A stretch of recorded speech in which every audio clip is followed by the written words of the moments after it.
Hi, my name is Cherie. Welcome to my journey. Whew. Man, I had a rough night last night. Not being able to go to sleep, you know, contemplating the idea of whether or not I should even have a pet. Hold on. So, yesterday, I was trying to train my pity, right? She's becoming a year old or is a year old. I'm not sure. I know I got her around 8 weeks old. And like I said, I was, I've been very disappointed in her because she's very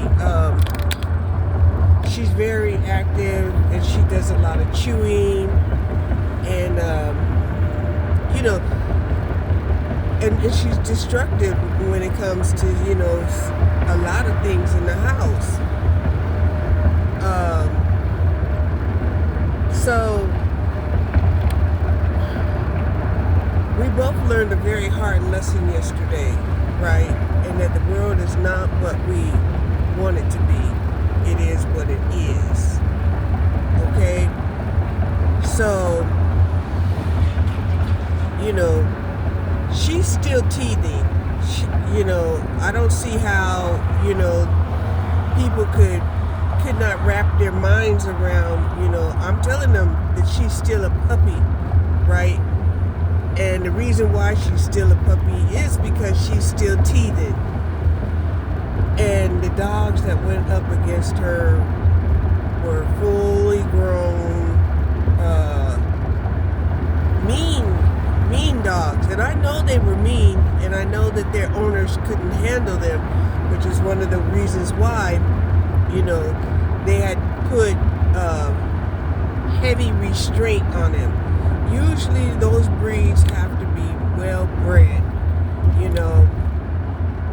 because they're such big animals, right? Huskies, German Shepherds, Labradors, they are all like 80 pounds plus once they're fully grown. Now they had another mixed breed. I don't know what he was, but he was about 75 pounds, right? And this dog definitely thought he was the alpha male.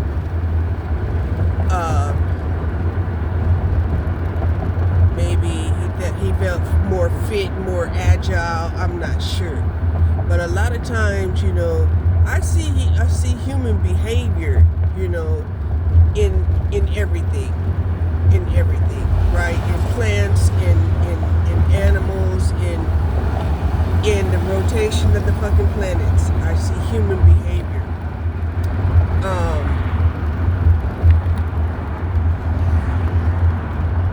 So,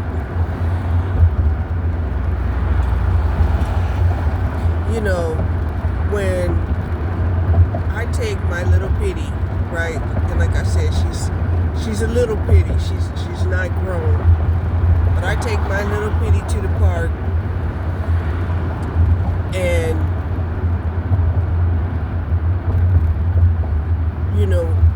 and I see these bigger dogs, wanting to attack her. I instantly think of, this is the same thing that happens in human behavior, right? Especially, mainly from men. Let's be honest, right?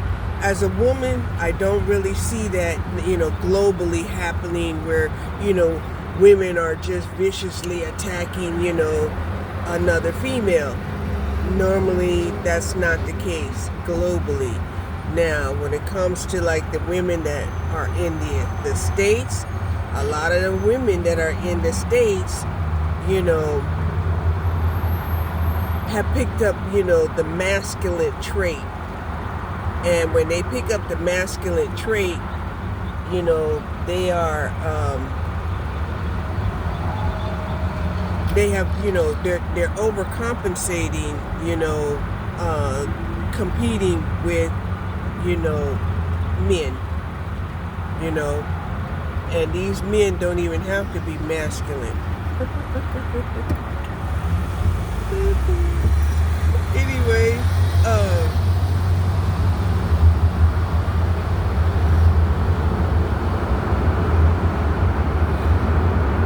like I said, one of the things that, I couldn't help but to roll over in my mind over and over and over was the fact that this lady nor that man that owned those dogs never once apologized. Now, I was a little, shaken, right? I was shaken because, the quickness of, being pulled by my dog that was, trying to run for her life and caused me to fall down. I had to spend a whole lot of time, trying to figure out, the safest way to fall down. Yes, I had to figure out the safest way to fall down. And I was on concrete, but I had to figure out a way to fall down on the grassy area. And then once I had figured that out, I also had to figure out a way not to bump my head, because like I said, the fall was fast. And the one thing that's hard to control when, your body is in fast movement is your heavy ass head. Okay? When your heavy ass head is in the throes of inertia, it is very, very, very difficult, not to bump your head. Okay? So that was one of the things that, I was thinking about. Now, even though I was successful at keeping my head off of the ground when I fell backwards, fell backwards,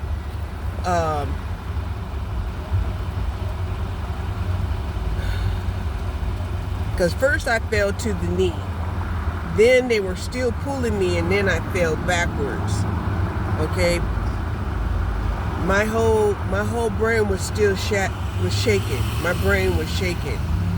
When I finally got up, and I did, even while I was on the ground, it's a panic seeing, 5 unfamiliar dogs, barking and growling and, jumping at me and my dog, because I'm on the ground with my dog, shaking because I had fell. It was unbelievable. Like I said, that even if, like, say this lady did not necessarily, say they didn't see what happened, right? They didn't see what happened. They didn't see what their dogs was doing. Even when I told them what had happened, they didn't even say, "Oh, wow, are you all right?" Or, "Well, I'm sorry that you fell down." No, the whole thing was, well, you could have, you should have let your dog loose when you got into the gate. And I'm like, why would I let my dog loose? She's not socialized, right? They shouldn't have let their dog loose, because obviously their dogs wasn't socialized as a pack, right? They actually was like a whole gang in that section of whatever park they get into. The way that, they would go after, the way they showed me that they went after my dog as a whole gang of them, right? And that was one of the things I was talking about with my daughter. I was telling her, I said, well, they didn't seem like, they were going to bite me, right? And she was like, yeah, that's probably because they've already had their experience and biting human beings. However, nobody's teaching these dogs that it's not okay, to hassle, another dog or even an animal. So what am I saying, right? What I'm saying is they have naturalized the idea that, dogs are going to, run after and attack cats. Because they justify that, dogs, shouldn't like cats, right? And yet we see that over time that was only something that was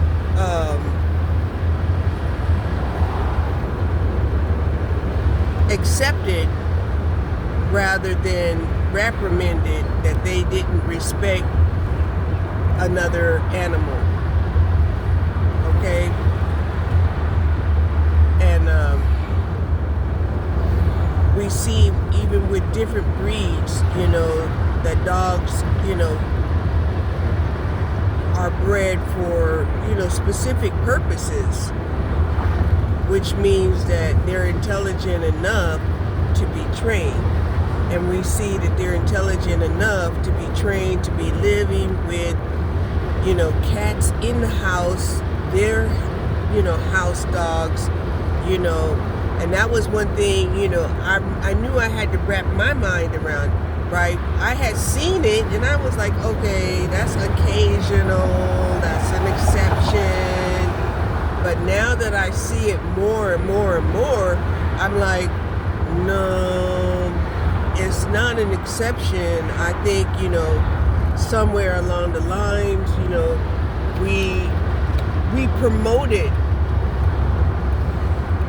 not we, but, we as a humans, have promoted by not correcting and allowing, misbehavior, right? To the point where, if we see a dog humping another dog, we kind of, don't know what to do about it, or we just think that it's okay to let that happen.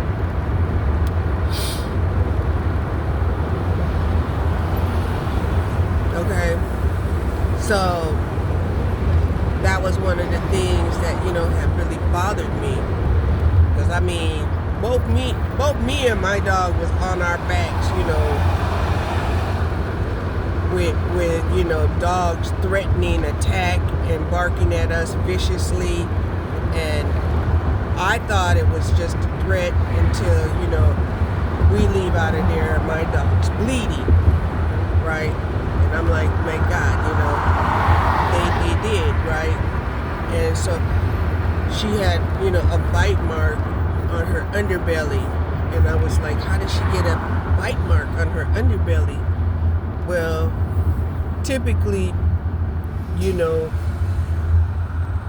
most people, in the process of being beaten or beaten down, they do have the tendency, to be on their backs. And there was, I know there was moments in time where she was on her back, because I kind of snatched her upright so that she wouldn't be on her back. Oh, it was a mess, and I was very disappointed. But then I had called up my daughter, trying to tell her what happened. And my daughter was interrupting me, telling me what I should have, could have did. And I'm telling her, like, look, all of this happened, very fast, right? And even she was like, well, after it happened, this is what you should have did. You should have gotten their number. You should have made sure that the dogs had their shots, and if they didn't have that information, and you should have called the police. And and my dog, You know, my dog had her licenses, glistening around her neck. These dogs did not. Okay, they didn't have a collar, and the harness that they were wearing did not have a license on them. So,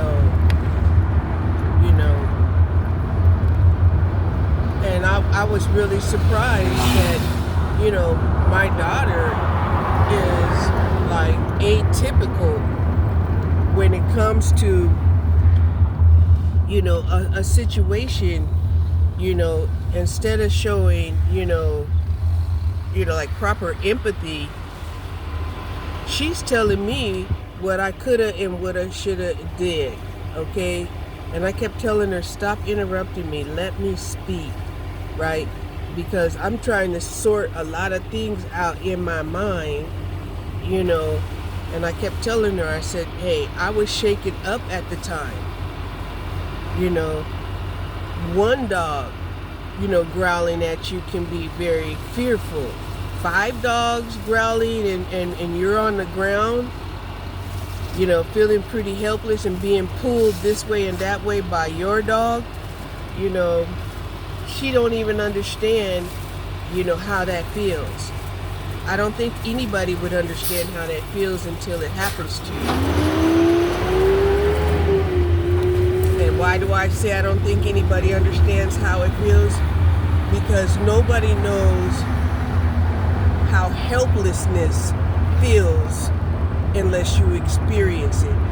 You can understand in a way, but you cannot truly understand how it feels, right? That goes with understanding, by actually imagining yourself in that position, right? And then some people, they will imagine themselves in that position, but they will imagine themselves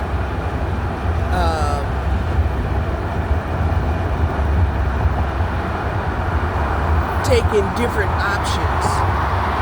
So when you're imagining yourself in a situation and you're taking different options, you are really in the theoretical mind frame,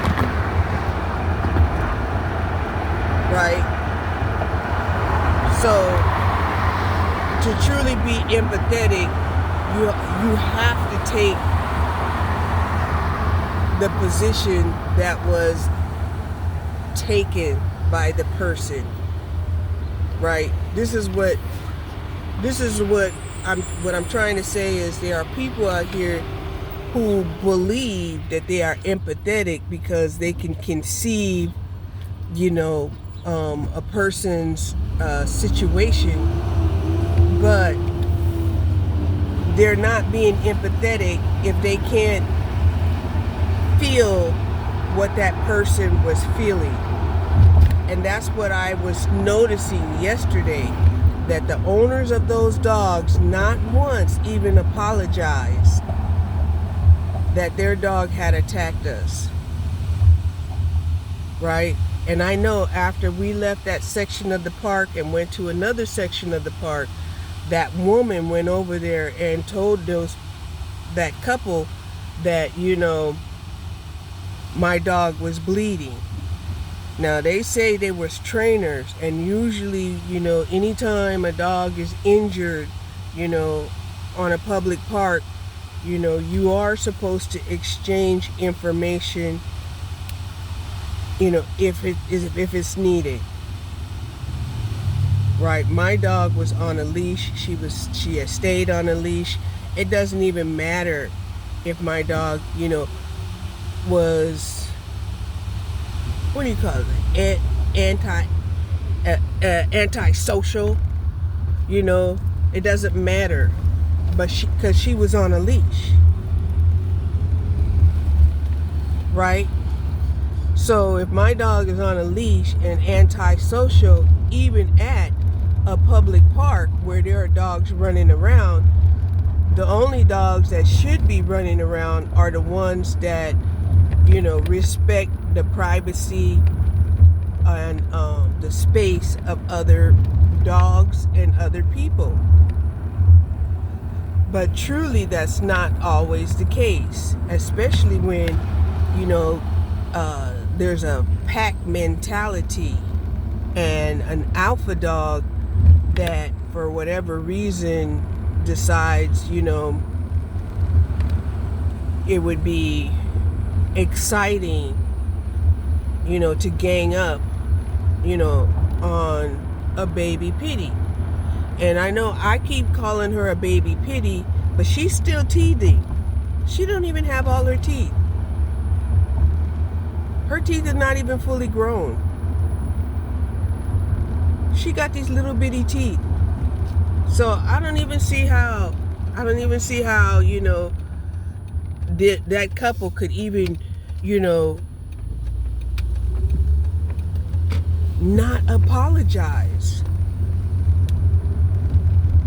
Right? And then I'm telling my daughter what happened, and then she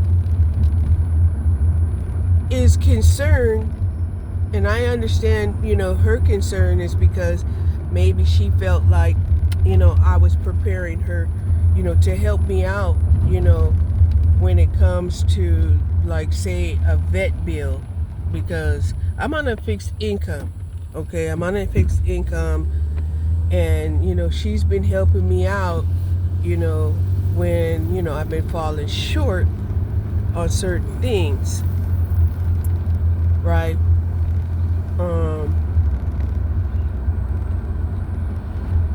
So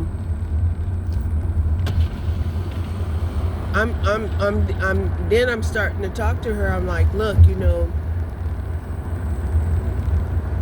I'm really concerned because, even though I wanted another dog, I can't afford an emergency situation, and I never would have thought an emergency situation would have happened, especially, in the area of the park that I went to. I went to the area of the park where, in my mind, the dogs were highly trained, right? These were dogs that were so obedient to their masters that if their master threw an object out in the water, these dogs will dive into the water and retrieve that object and bring it back to their master.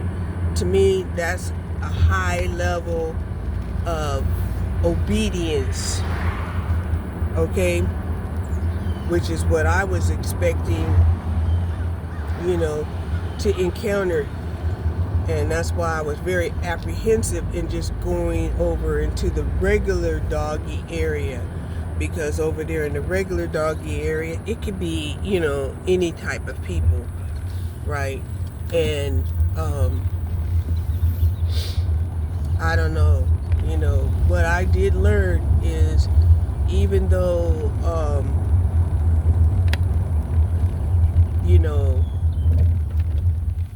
they do segregate the dogs according to weight size, right? They don't want smaller dogs going into the play area of the bigger dogs. It's not recommended. I think it's something like dogs 30 or 50 pounds or less, need to stay over there in the little dog park.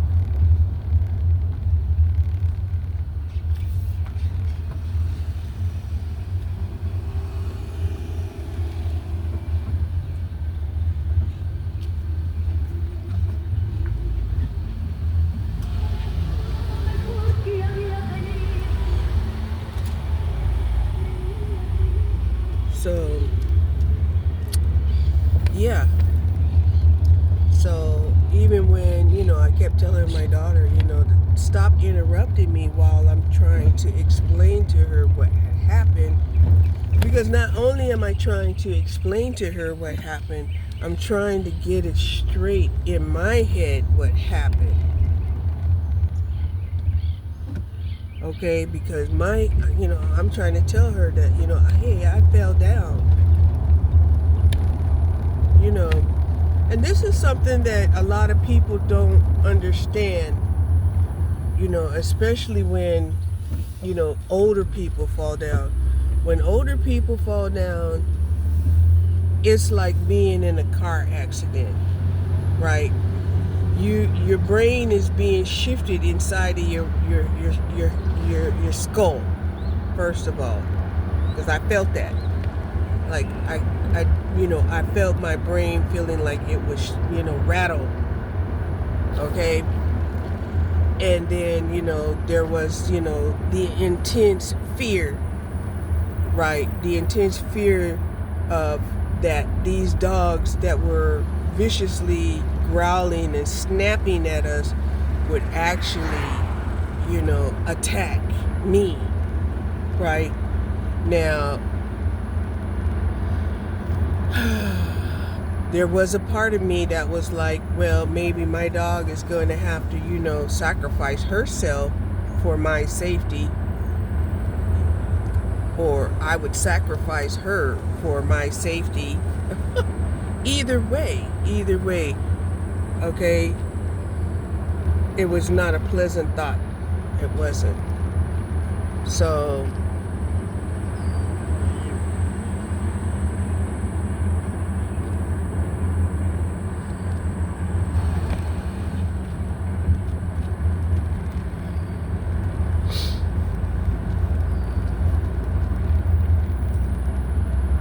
and I could not go to sleep last night because it kept replaying in my mind. I felt, you know, pretty much traumatized by the whole situation.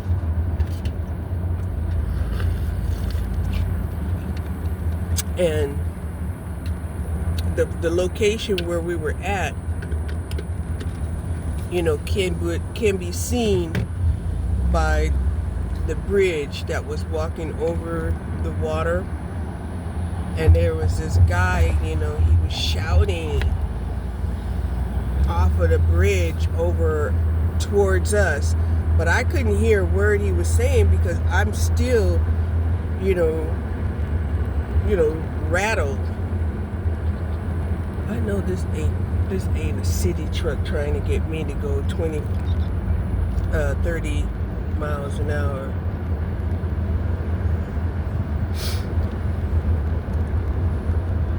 Because I'm going 25, 30 miles an hour.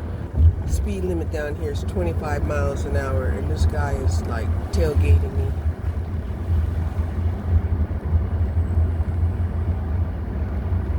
Because I'm going the speed limit. I don't think he should be down here at all. If he's like supposed to be working, don't come down by the lake.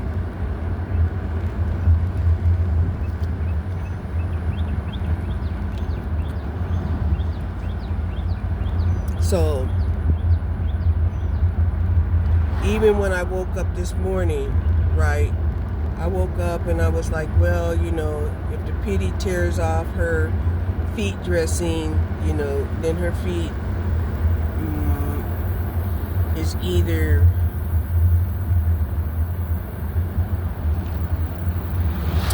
bad or good. It could be bad or good. The situation could be bad or good. Okay?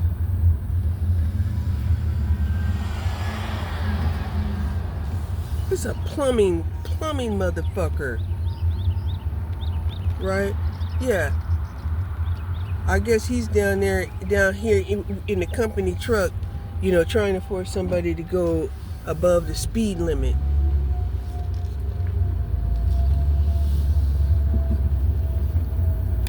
There are other streets that this motherfucker could have taken besides riding around the lake, you know, trying to go 30, 35 miles. And the reason why you shouldn't is because there are people, bicycles, and people, like I seen this couple, they were walking on the street, but they were against the traffic, you know, and they had a stroller. I guess there was a baby in the stroller, and yeah, you know, this is This is not some highway. And see, this is what I'm not understanding about, you know, the cognitive dissonance of people out here, and people aren't checking them. You know, you had to check the cognitive dissonance, right? And I know sometimes I even have to check my damn self. Like when I was getting ready to go out on my inflatable raft without a life jacket. You know, and then thinking that I did go out on the raft with the life jacket, ended up getting a puncture, even though it was a slow leak. You know, it could have been worse. It could have been a lot worse.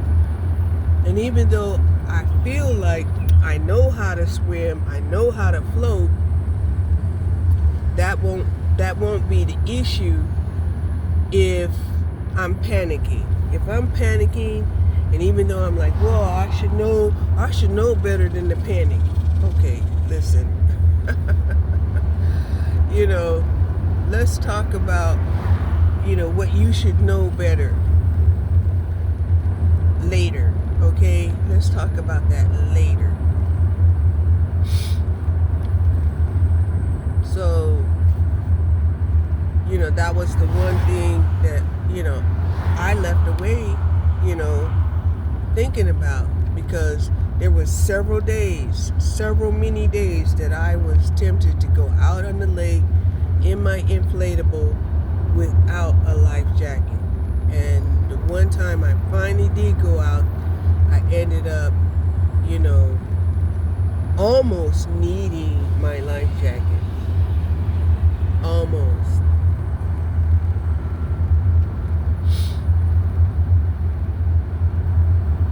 You know, now, if I don't know, maybe if I didn't have, you know, the upper body strength that I had, it could have been a whole nother situation. But I have good upper body strength, and I was able to paddle my ass back to shore ASAP.